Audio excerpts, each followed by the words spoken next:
Let's bring in Mick Mulvaney, shall we? Yeah. The perfect guest, because he used to run the Office of Management and Budget. All right, Mick, welcome to the programme. Why do we need this $6 trillion budget? We're not fighting World War II any longer. Yeah, good morning, Stuart. I love the music on Fridays. It's my favorite day of the week to do the show.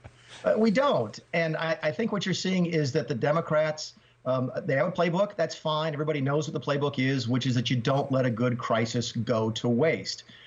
Very little of what you're hearing really has anything to do with COVID. Did we need to do something to sort of jumpstart things after COVID? Probably. Did we do too much? I think so, but that's open for discussion.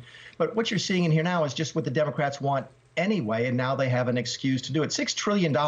I'm looking forward to the actual budget coming out. I think it's about 11 o'clock this morning. Keep in mind, the last budget that I wrote was about $1.5 trillion. Now, I don't know if that's apples to apples. The total government spending, the last year I wrote the budget was about 4.3.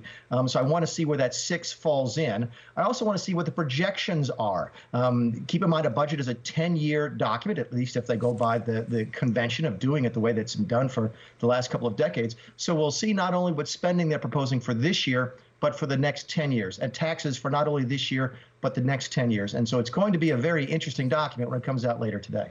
Underpinning this thing, this is my opinion, is this modern monetary theory, which says you can spend all you like, you can print all you like, and it doesn't matter. It won't hurt the economy. That, I believe, is modern monetary theory.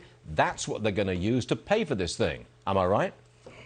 Yeah, and you're actually seeing Janet Yellen. By the way, you and I talked about this, 5, 6, 7 years ago as to whether or not Janet Yellen was really independent or a progressive in disguise. And I think the veil is off of that now. She's just as progressive and as MMT as probably AOC is. What you're hearing them talk about now at Treasury and to a certain extent at the Fed is that the level of debt doesn't matter. It's just the level of interest payments. And as long as the interest payments are okay, then you'll be all right. This is the equivalent of saying, as long as I can make the minimum payment on my credit card, I'll be okay. Of course, the difficulty comes when you realize that interest rates are not fixed for the federal government. Interest rates could go from 1.5% today to 4%. You and I are old enough to remember when interest rates were 14, 16, 18%. Yeah. So it's a very dangerous game, a very dangerous experiment. To use a word that was overused and inappropriately so during the Trump administration, this is unprecedented. And I really don't think they have a plan beyond just spending a lot of money in order to try and get their agenda passed and win re-election. Real fast, Mick, at the end of the day, I don't think he's going to get $6 trillion worth of spending over the next 10 years. How much will he get? What do you think?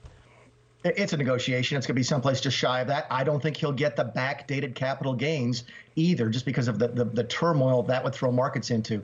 This is a messaging document. It's not a spending document. It is what the president would do if he was in charge all by himself. And to that, it's insightful as to what we've elected in Joe Biden. It was not the moderate people expected. It was a hardcore left wing leading a hardcore left wing poll. Bernie Sanders and AOC are in charge of this show. That's my opinion. Mick Mulvaney, great stuff. Thanks for being with us this Friday morning, and have a great weekend, sir. We'll see you later. Thanks.